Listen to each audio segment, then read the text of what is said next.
Hello friends, welcome to my channel Seed academy.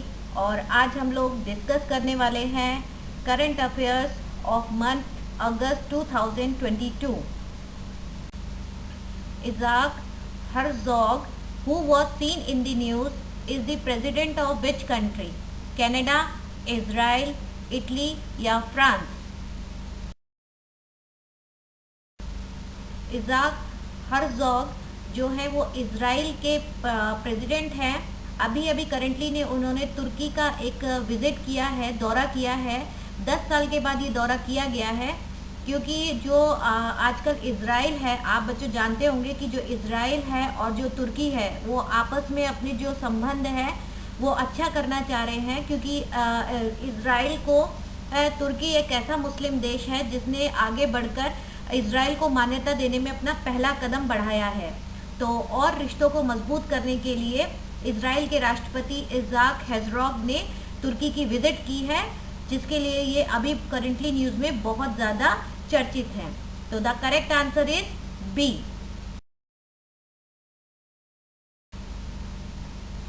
Which countries are included in the CHIP4 meeting along with USA? The options are Taiwan, South Korea and Japan. B. China, Taiwan and South Korea. C. Thailand, Taiwan and South Korea. And D. Australia, China and Taiwan. The correct answer is Taiwan, South Korea and Japan. आप लोग सब जानते हैं कि अगर semiconductor chip जो होती है वो सेमीकंडक्टर से बनती है, और ताइवान जो है वो बहुत बड़ा मेजर सेमीकंडक्टर का प्रोड्यूसर है। तो बाकी जो देश हैं वो मिलकर इस एरिया में अपना और डेवलप करना चाहते हैं। तो इसके लिए 4 कंट्रीज़ ने हाथ मिलाया है, जिसमें USA, ताइवान, साउथ कोरिया और जापान इंक्लूडेड है। तो the correct answer is A.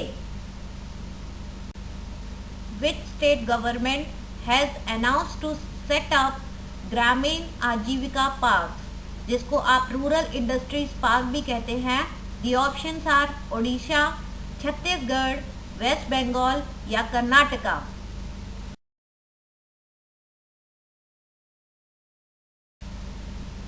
The correct answer is B, Chhattisgarh. Chhattisgarh के जो चीफ मिनिस्टर है भूपेश जी, उन्होंने क्या है, इन पार्क का निर्माण किया है। अलग अलग तरह के रूरल इंडस्ट्रियल पार्क्स का डेवलपमेंट किया जा रहा है, जिससे जो छोटे लोग हैं, जो अनपढ़ लोग हैं, उनको भी डिफरेंट तरह के सोर्स ऑफ इनकम मिल सके। जैसा कि ऑलरेडी आप पिक्चर में देख रहे हैं कि यहाँ पर बहुत सारी लेडीज़ क्या है, सिलाई कर रही है। तो इस तरह के डिफरेंट सोर्स निकाले गए हैं, जिससे क्या है कि लोगों को अपना सेल्फ एम्प्लॉयमेंट मिल सके। How many cities have recently declared themselves as Safai Mitra Surakshit Shehar as on August 2022? The options are 100, 250, 500 या 750।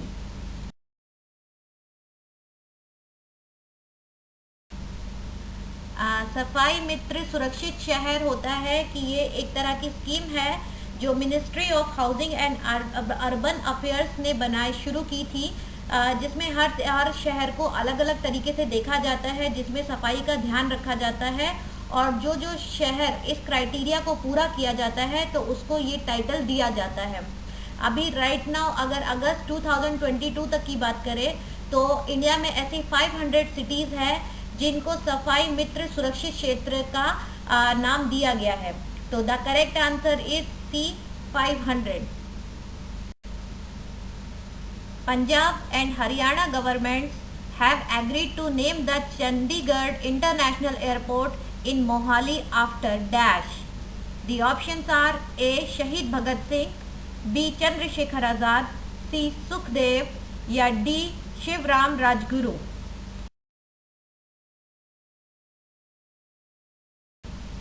अभी पंजाब और हरियाणा की जो गवर्नमेंट है, उन्होंने चंडीगढ़ इंटरनेशनल एयरपोर्ट जो है उसका नाम बदलकर शहीद भगत सिंह रखने का फैसला किया है, क्योंकि जो चंडीगढ़ है वो आपका सब बच्चे जानते हैं कि पंजाब और हरियाणा दोनों की ही कैपिटल है। इसलिए उसका नाम आज बदलकर शहीद भगत सिंह रखा जा रहा है। तो द करेक्ट आंसर इज ए, शहीद भगत सिंह।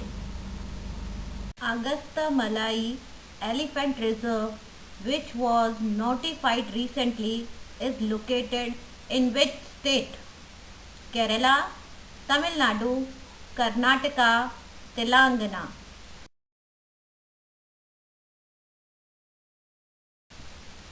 अगस्त मलाई एक प्लेस है जो तमिलनाडु में है।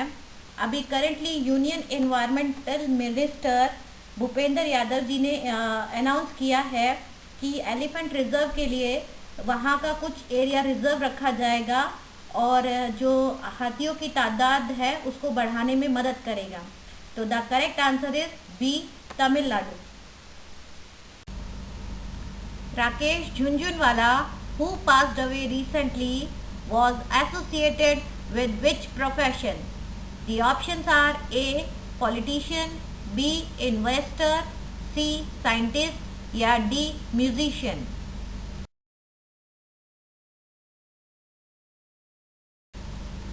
The correct answer is B, investor। आप फोटो में देख भी रहे हैं बच्चों कि जो राकेश झुनझुनवाला है वो बहुत लोग जानते भी होंगे कि वो बहुत बड़े इन्वेस्टर रहे हैं स्टॉक मार्केट के, जो रिसेंटली जिनका अभी देहांत हुआ है और जो मुंबई में रहते थे जिनकी एज 62 थी। तो the correct answer is B, investor. Which is the first country to approve a vaccine for covid omicron variant? The options are India, USA, UK या Italy.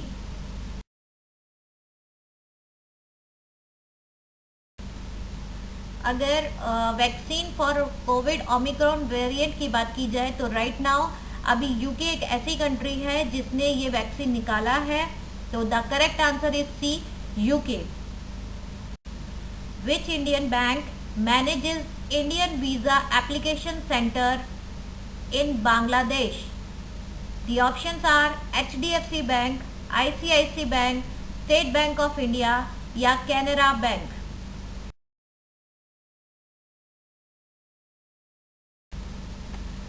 The correct answer is State Bank of India. अगर बांग्लादेश की बात की जाए, अगर बांग्लादेश में से किसी को इंडिया का वीज़ा चाहिए तो उसको स्टेट बैंक ऑफ इंडिया जो वहाँ पर है इस चीज़ को मैनेज करते हैं। अभी ये टाइम पीरियड उनका 2 साल के लिए और बढ़ाया गया है। तो the correct answer is State Bank of India. Basically बच्चों जब इस तरह का कोई काम होता है तो ज़्यादातर अगर आप देखेंगे तो जो मेन आपके गवर्नमेंट बैंक्स होते हैं उन्हीं का यूज़ किया जाता है। तो यहाँ पे HDFC और ICICI जो है दोनों प्राइवेट हैं, तो मेनली आपके ऑप्शन सी और डी में से कोई एक होना चाहिए। तो the correct answer is C. आप याद रखेंगे that is State Bank of India.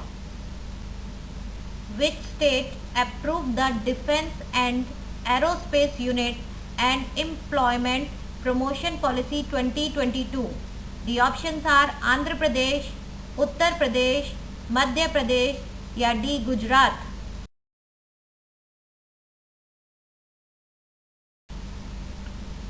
The correct answer is B, Uttar Pradesh.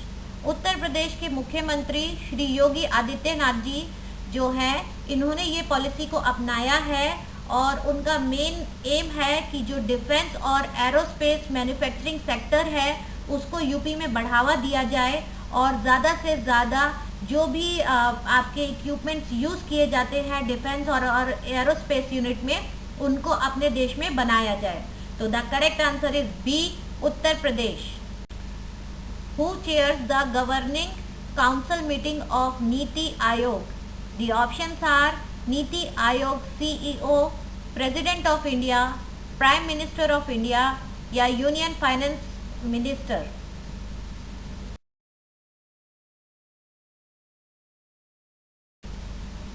The correct answer is C, prime minister of India. जो प्राइम मिनिस्टर है नरेंद्र मोदी जी वो 7th governing council meeting of NITI आयोग के chairperson है। तो the correct answer is C. When is the national handloom day celebrated in India? The options are 5th August, 7th August, 9th August या 11th अगस्त।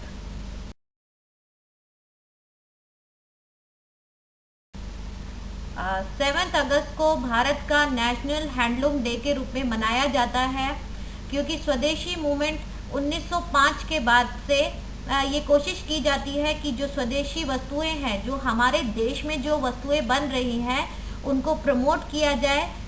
तो उसी के लिए ये नेशनल हैंडलूम डे मनाया जाता है।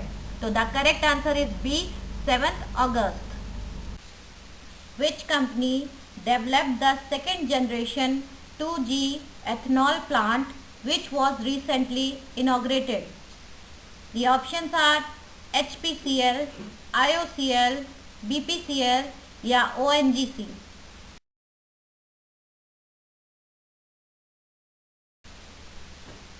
The correct answer is B, IOCL, Indian oil corporation limited. अभी हाल ही में हमारे प्रधानमंत्री श्री नरेंद्र मोदी जी ने सेकेंड जनरेशन एथेनॉल प्लांट जो है पानीपत हरियाणा में लगाने का घोषित किया है।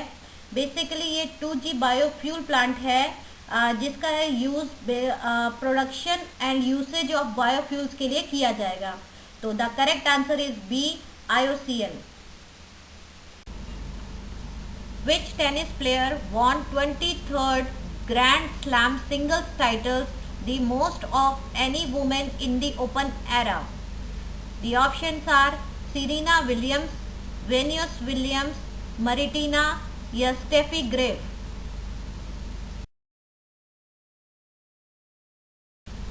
The correct answer is Serena Williams, जो टेनिस की बहुत बड़ी प्लेयर है।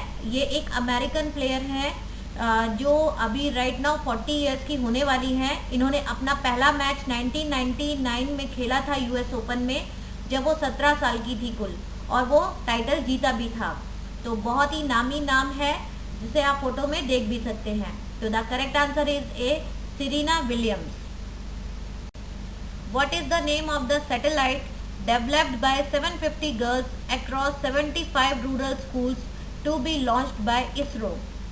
The options are Bharat Sat, Azadi Sat, Gram Sat या Kamni Sat।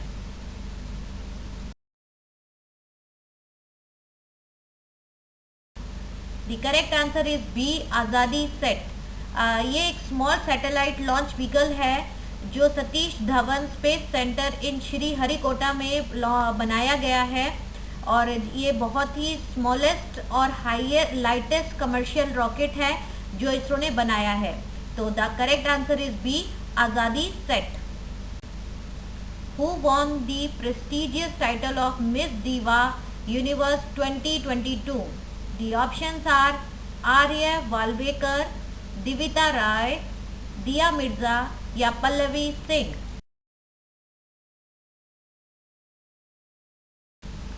Miss Diva Universe 2022 का टाइटल जीतने वाली जो विनर है वो है दिविता राय, जो 23 साल की हैं और बेसिकली कर्नाटका से बिलोंग करती हैं। तो the correct answer is B, Divita Rai.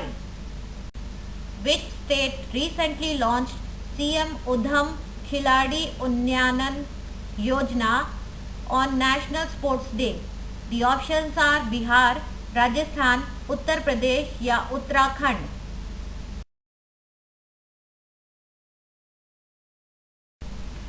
The correct option is D, Uttarakhand.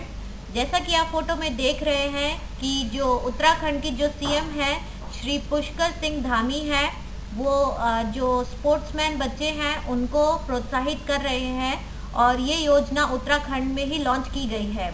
तो the correct answer is D, Uttarakhand.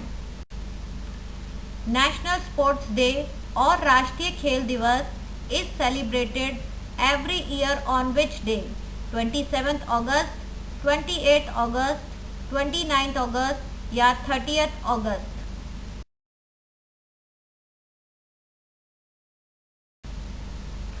Yes, the correct answer is 29 August.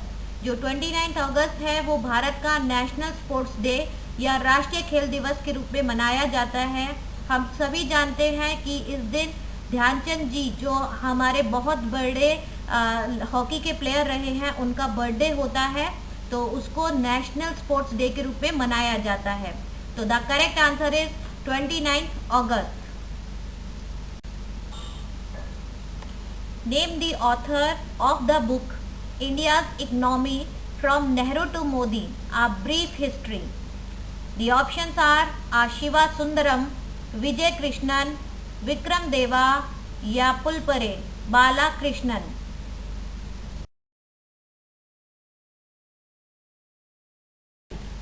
The correct answer is D Balakrishnan. ये जो किताब है Indian economy from Nehru to Modi, ये अभी बहुत ही चर्चा में है, जिसमें इंडियन इकोनॉमी के बारे में बताया गया है कि जो इंडियन इकोनॉमी है उसमें कैसे कैसे चेंजेस आए हैं, कि नेहरू से लेके मोदी तक के शासन में क्या क्या इंडिया की इकोनॉमी में चेंज आए हैं. तो the correct answer is D. Taurus सैनिक आराम गृह was constructed by Indian Army in collaboration with dash A. AIIMS Delhi, Delhi metro rail corporation, NHA या नीति आयोग.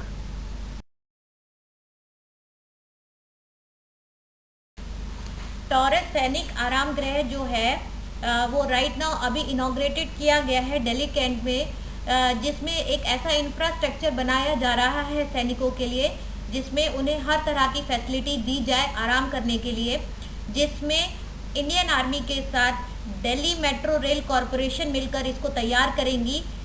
दिल्ली में ये दिल्ली कैंट में बनाया जाएगा, तो इसका इंफ्रास्ट्रक्चर बहुत ही जल्दी बनकर तैयार होगा. तो the correct answer is B, Delhi metro rail corporation.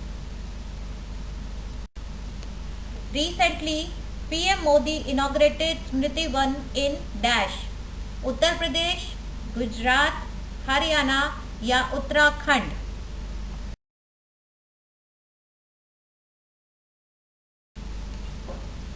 अभी आपने करंट न्यूज़ में देखा होगा कि जो पीएम है हमारे मोदी जी, उन्होंने इनॉग्रेट किया है स्मृति वन को. ये उन्होंने भुज में इसको इनॉग्रेट किया है. बेसिकली जो स्मृति वन है वो बनाया गया है उन लोगों की याद में जिन्होंने अपनी जान गंवाई थी अर्थक्वेक 2001 में. तो ये गुजरात में बनाया गया है. तो the correct answer is B, Gujarat. Who will commission the country's first indigenously built aircraft carrier IAC Vikrant on September 2? The options are Narendra Modi, Rajnath Singh, Amit Shah या admiral R Hari Kumar.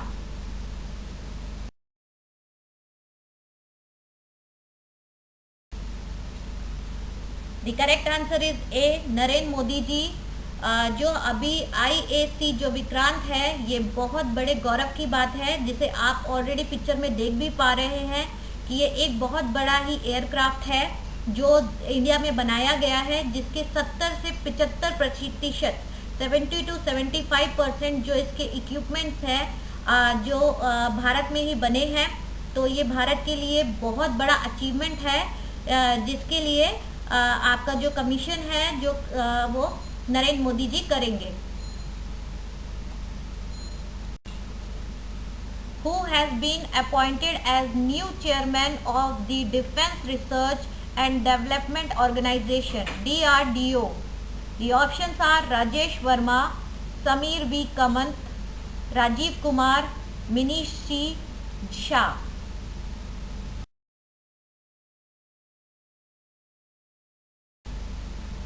The correct option is B, Sameer V Kamat. जो आप फोटो में देख रहे हैं कि इनको नया जो DRDO है उनका चेयरमैन बनाया गया है. तो the correct answer is B, Sameer. The government has approved a proposal to give specific names to all the dash based on regional heroes, freedom fighter and historical events. The options are NIT, airport, IIM या AIIMS.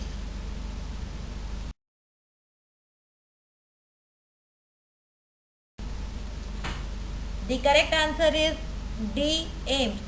अभी ये भारतीय government की तरफ से फैसला आया है कि हर जो स्टेट्स के जो एम्स हैं उनका नाम बदलकर आप उसी रीजन के किसी हीरोज, फ्रीडम फाइटर या हिस्टोरिकल इवेंट्स के नाम पर रख सकते हैं. तो the correct answer is D, AIIMS. और सबको पता है, आप ऑलरेडी देख भी रहे हैं फोटो में कि AIIMS all India institute of medical science होता है, जो बहुत बड़ा हॉस्पिटल होता है जो गवर्नमेंट के द्वारा बनाए जाते हैं। तो the correct answer is D, AIIMS. Fahmida Azim working for the insider online magazine of the US has been selected for the Pulitzer Prize 2022. She is from which country? The options are Iran, Maldives, Pakistan या Bangladesh.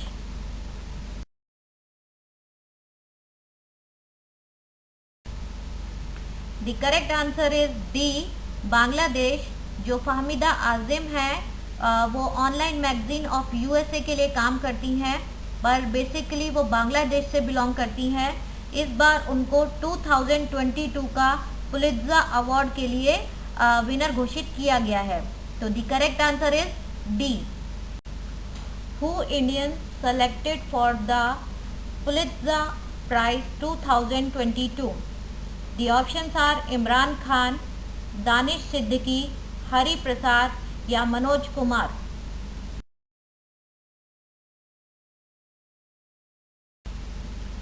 The correct answer is B, Danish Siddiqui. Danish Siddiqui एक Indian photo journalist है जो basically Delhi से belong करते थे। इन्होंने Covid time में जो लोगों के जो डेथ की जो अलग अलग डिफरेंट फोटोग्राफ्स थी, जो अलग अलग कंडीशंस थी, उनकी फ़ोटो के लिए इनको 2022 पुलित्ज़र प्राइज़ अवार्ड के लिए का विनर घोषित किया है। लेकिन अभी दुर्भाग्यवश वो ज़िंदा नहीं है, क्योंकि 16 जुलाई 2021 को वो तालिबान गए थे। जो तालिबान और अफ़गानिस्तान में हो रही आपसी झगड़ों के बीच में उनकी वहाँ पर मृत्यु हो गई थी। तो the correct answer is B, Danish Siddiqui. Who became the youngest person to fly solo around the world in a small aircraft after he landed in Bulgaria? The options are A. Samson, B. Mac, C. Williamson या D. John Walter।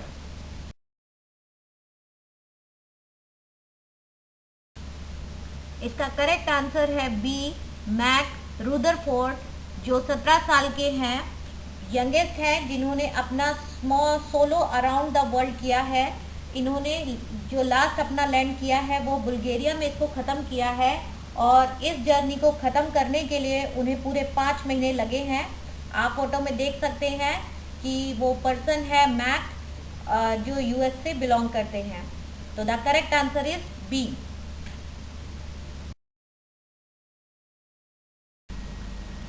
Current affairs of सितंबर 2022 3 parts में upload किया जाएगा, जिससे हम सितंबर का पूरा जो इम्पोर्टेंट करंट अफेयर्स है उनको कवर कर पाए।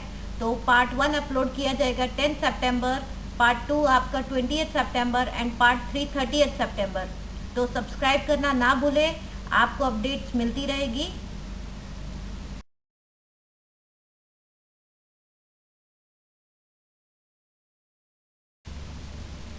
Thank you everyone for watching my video. सितंबर का वीडियो बहुत जल्दी अपलोड किया जाएगा। Please don't forget to subscribe my channel. जल्दी ही मिलेंगे नेक्स्ट वीडियो में। Thank you.